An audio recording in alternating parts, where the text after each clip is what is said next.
మనకు 60 సంవత్సరాల పేర్లున్నాయి. ప్రభవాది షష్ఠి సంవత్సరాణం మధ్యే సంకల్పం చెప్పేటప్పుడు ఆశ్చర్యపోతాం. మన పంచాంగం ఒక్కసారి తీసుకుని చూస్తే పంచాంగ శ్రవణానికి వెళతాం, కానీ దాని స్వరూపం తెలుసుకోవాలండి.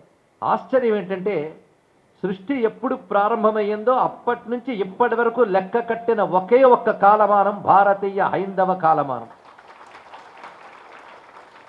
ఇది చూస్తేనే మనం ఎంత విజ్ఞాన దేశంలో పుట్టాం, విజ్ఞాన సంస్కృతికి వారసులో మనకు అర్థమవుతుంది. ఇక్కడ బ్రహ్మాయు ప్రమాణంతో మొదలు పెట్టుకుని పైగా బ్రహ్మదేవుడు ఈ కల్పం ప్రారంభించింది, శ్వేతవరాహ కల్పం ప్రారంభించాడు.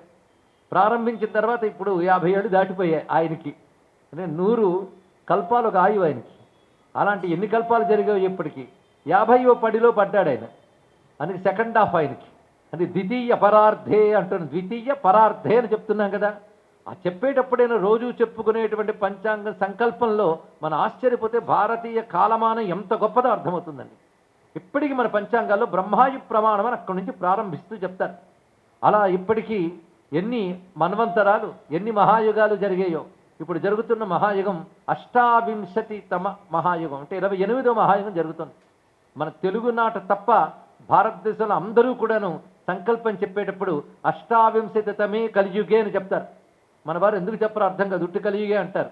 కానీ ఇకనైనా ఇక్కడ విన్నటువంటి వారైనా వాళ్ళ సంకల్పంలో 28తమే కలియుగే ప్రథమపాదే చెప్పుకోవచ్చు. ఇంత చక్కగా మన లెక్క కట్టి చూపిస్తున్నారు చూడండి ఇక్కడ. కానీ వైవస్వత మన్వంతరంలో ఉన్నాం, 28వ మహాయుగంలో ఉన్నాం. ఎందుకంటే 71 మహాయుగాలు కలిపితే ఒక మన్వంతరం, 14 మన్వంతరాలు అయితే ఒక కల్పం. ఆ కల్పం ఇప్పుడు మన శ్వేతవరాహ కల్పం, ఇది 7వ కల్పం. ఇంకా 7 కల్పాలు ఉన్నాయి. అంటే ఇప్పుడు 7 కల్పాలంటే 7 మన్వంతరాలు అయ్యే, ఇంకా 7 మన్వంతరాలు ఉన్నాయి. 14 మన్వంతరాలు అయితే కల్పం.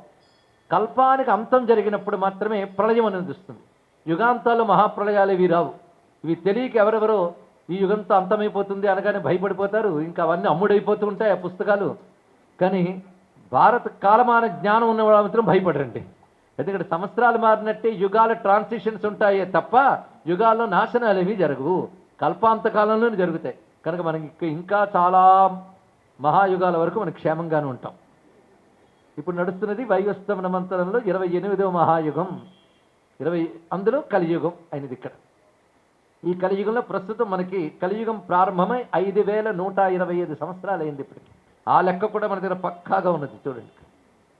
అందుకే కనురెప్పపాటు కాలం కంటే సూక్ష్మకాలాన్ని మన వాళ్ళు చెప్పారు. నిమేషము అనేది కనురెప్పపాటు, దానికంటే కింద త్రుటి లవ ఇత్యాది కాల సంఖ్య కూడా చెప్పారు. అత్యంత సూక్ష్మమైన కాలంతో మొదలుకొని కల్ప మహాకల్పాది మహాకాలాల వరకు లెక్క కట్టిన ఒకే ఒక్క సంస్కృతి భారతీయ వేద సంస్కృతి. ఈ మాట చాలా కాలం క్రితమే గ్రీక్ దేశానికి చెందినటువంటి జ్యోతిష్ శాస్త్రవేత్త, జ్యోతిర్విజ్ఞానవేత్త, ఆస్ట్రోఫిజిస్ట్ ఒక మాట అంటాడు. కాలం గురించి సంపూర్ణ జ్ఞానం కలిగిన దేశం భారతదేశం, వేద విజ్ఞానం అటువంటిది అని చెప్పాడు. అలాంటి విజ్ఞానమే వేదం అంటే. కానీ వేదం అంటే ఒక విజ్ఞానం, అంతేగాని ఒక మతానికి సంబంధించిన గ్రంథం కాదు. అలాంటి వేదానికి 6 అంగములు ప్రధానంగా ఉంటాయి. వేదము సాంగోపాంగం, మీరు వినుంటారు సాంగోపాంగంగా అని అంటూ ఉంటాం. సా అంగ ఉపాంగ, అంగం అంటే అవయవం, ఉపాంగం అంటే ఉపావయవాలు. ఉదాహరణకి చెయ్యి అంగము, వేళ్ళు ఉపాంగములు. ఇలాగా వేద పురుషుడికి అంగములు ఉపాంగాలు ఉన్నాయట. కానీ వేదములకు అంగములు ఏమిటి అంటే శిక్ష, వ్యాకరణ, ఛంద, నిరుక్త, జ్యోతిష కల్పములు అంగములు. ఉపాంగములు ఏమిటంటే పురాణ, న్యాయ, మీమాంస, ధర్మశాస్త్రములు ఉపాంగములు అన్నారు. ఇదంతా కలిపితే ఏమైంది? సాంగోపాంగ వేద విద్య. అంటే పురాణం వేరు, ధర్మశాస్త్రం వేరు అనకుండా అవన్నీ కలిపే వేదమని అర్థం చేసుకోగలరు. కనుక మనం పురాణాన్ని గౌరవించిన, ఇతిహాసాన్ని గౌరవించిన, మీమాంసను చేసుకున్న మనందరం కూడా వేద విజ్ఞానానికి చెందిన వారమని అర్థం ఇక్కడ. ఇది సాంగోపాంగ వేద విద్యా స్వరూపం. ఇప్పుడు ఎన్ని అంగాలు చెప్పాను, ఎన్ని ఉపాంగాలు చెప్పాను గుర్తుందా?